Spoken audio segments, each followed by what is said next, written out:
Okay, so we're gonna start off with, I wrote a few notes just so I could remind myself. So first note was that Brandon did not want to film. He made that very clear from the previous episode that he was pretty much done with production, done with everybody, and he just didn't want to film. So we didn't see him except for on like a hidden camera in Taylor's apartment in the living room, but no direct filming.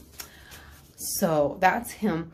So that was when they were still at the house. That's what Taylor was telling Mika, that Brandon was over it. So we'll move right along to Mika and Michael. So Mika and Michael, they go to this, they're doing like this one last Harag activity together. And so Mika and Michael go to pick apples at the apple orchard. Nice activity, you know, and Mika's just asking, and Mika's asking him, like, what do you think about this apple, that, and he's just like, he just won't talk. And she's like, and I mean, I'll give it to her. I'm really not the biggest fan of either of them, but I will say that Mika did try to engage with Michael during the activity, but he just was not feeling it at all.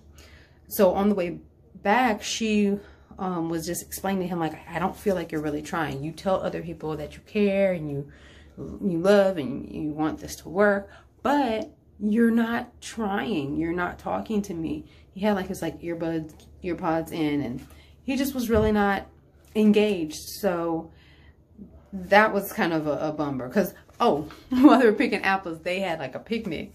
So he going through the little picnic bag like, oh, this one has pudding. So he just gives her the bag that he doesn't want. And she talked about that. Like, you could have at least asked me and included me, like, hey, which one would you like? Instead of just giving me the one you didn't want and eat the one that you want and not really take me into consideration. So, you know. Okay, so moving on to Katie and Derek's activity. So they went to this vineyard, and at the vineyard they got these like locks with their names were engraved on it, and they were supposed to take the lock and lock it on like a pier, like a rope on a pier, and then throw the key in the ocean. Supposed to be like this forever love. Oh, it's so beautiful.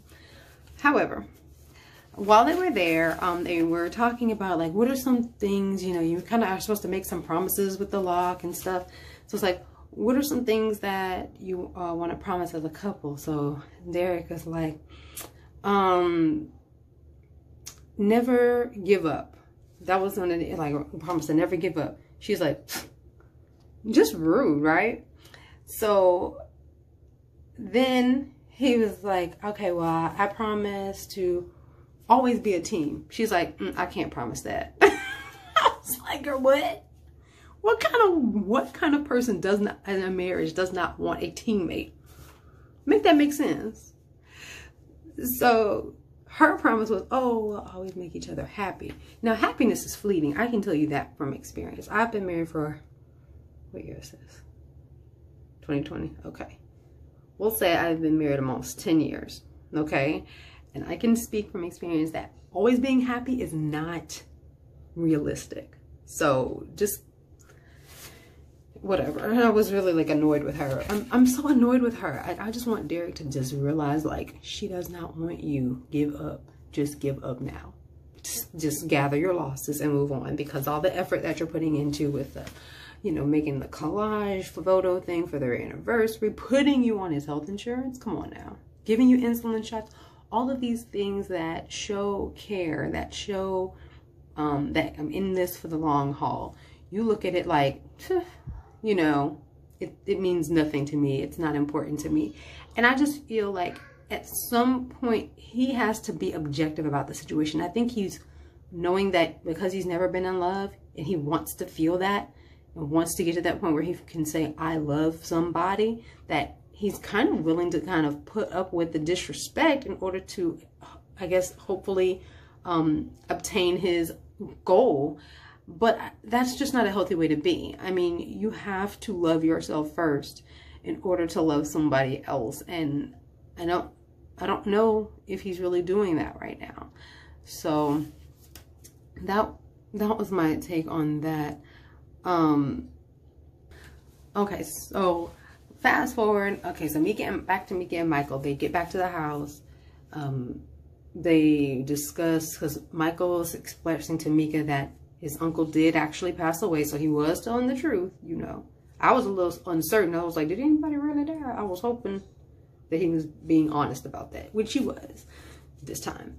So he had mentioned to Mika, hey, my uncle died, and whatever issues that we had, you could have used that opportunity to be tender and more caring. And she admitted, okay, that was my fault. You know, I could have been more, you know, understanding at that point. And then he also apologized to her for kind of like not being all of what she needed and being like that engaged partner. So they both kind of apologized. They ended up going out to dinner later on and just kind of having like a decent dinner, like a good dinner where she felt like, oh my goodness, like maybe there's a possibility that things could turn around. Now I'm, you know, kind of confused on what to do, but just don't lose sight. You gotta look, you know, what Maya Angelou said, when someone shows you who they are, believe them. But I'll get back to the dinner in a second, because I don't know why she was saying what she was saying after the dinner about hopefulness. I just don't know. But moving right along.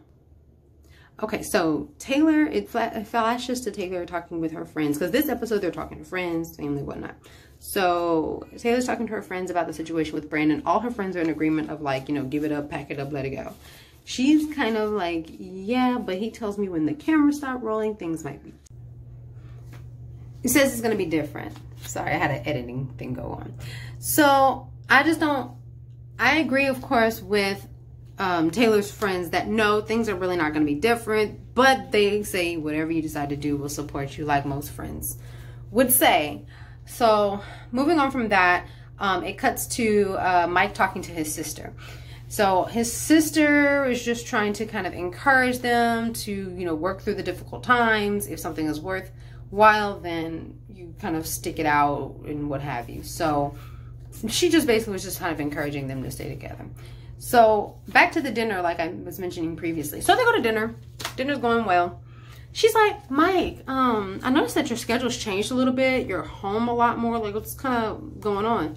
So he's like, oh, I put my 2-week notice in. Huh?